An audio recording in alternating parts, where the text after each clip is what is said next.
Welcome back to AYL TV. I'm Phil Rawlings, and today we're in southern Utah with the Utah-Arizona ATV Club.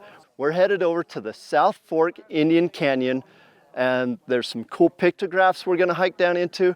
The cool thing about these is that they're a little different. They're painted. You can still see some of the colors of the paint.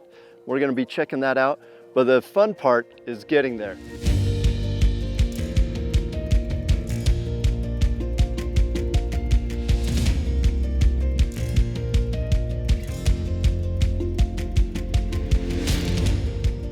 So this weekend is the Red Rock Jamboree. It's a series of maybe 15 rides around Kanab where folks from out of state will sign up online. People actually come from very far to be part of this year in and year out, just because if they've seen it once, they want to see it again. Just like us. We're going to do this ride for 3 days. I'm not going to get tired of it. I'll come back again next year and do the same exact ride. We just love that.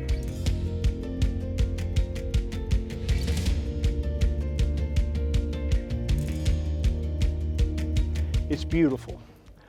I lived 40 years in Arizona, and the Southwest is a place that once you come to it, you're just amazed at the blue skies, the wide open spaces, and if you go back east or up north, you get claustrophobia. You come out here and the world opens up. It did for me. I think that's why I really like being in the ATV Club, because we see things I would have never seen. The people that started this club are like in their 80s now, and the things they know have to be passed down, and we like to show it to everybody that comes. We just had visitors from Germany, so we were able to take them here because we learned this route. We took them all over, Zion, Bryce, you name it. It's just, if you don't believe in God, you gotta hike Zion or Bryce, and then you will. So today, we basically headed, I would say, kind of north-northwest. We headed into Harris Mountain, and then from there we made our way south. We crossed over Yellow Jacket Road and then Hancock into Pink Coral Sand Dunes. That's a lot of fun. We didn't go up any of the big sand dunes for obvious reasons, and then ended up at the South Fork of Indian Canyon. And that canyon, it's one of the best ones around here because of the pictographs. The side-by-side allows us to pretty much go anywhere and see things that we never would have seen on foot.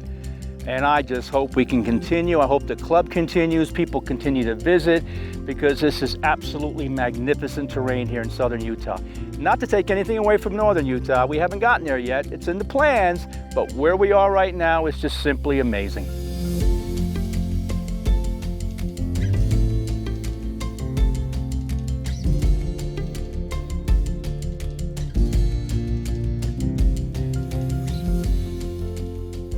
Yeah, you could walk it, you could do a dirt bike, but the side-by-side gets you and your partner an opportunity to have a conversation, not be in the direct sunlight. And with a group like this, we're about 15 machines.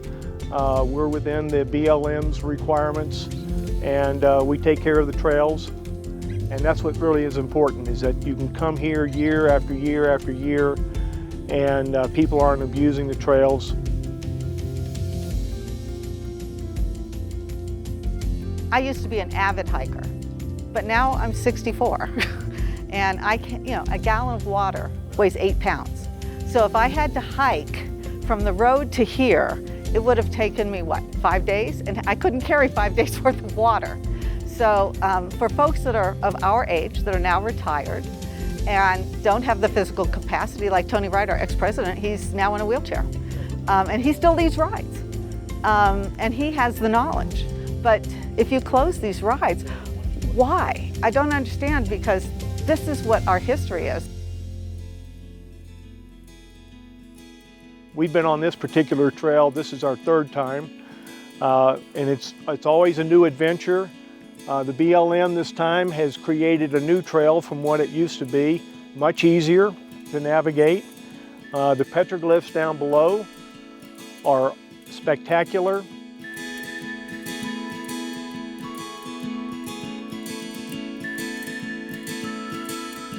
basically. Those pictographs are almost 2,000 years old, maybe older.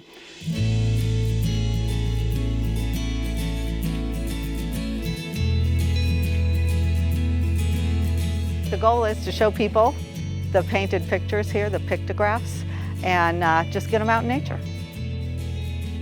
The pictographs are, ancient, and we have red, white, yellow, and I think there's a little bit of like a teal green, all of which were made with different plants, and yellow is an uncommon use of color, so that's why this one's really interesting. And the hike down here isn't that bad, so it's easy for folks to come to.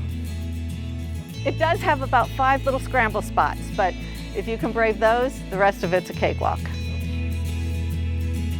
It's just a great jamboree for seeing things you may never see.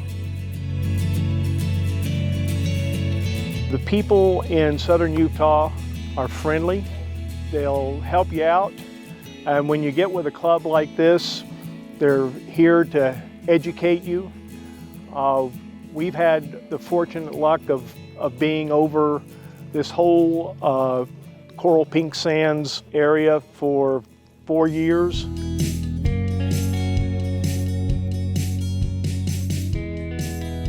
I like learning the different routes, and then my wife and I absolutely love showing people things that got us excited because we get to share all this. We love sharing what we have seen because it's kind of like paying it forward. We've had our fun, we still have fun. Let me show you something really great, which we do. We love doing it.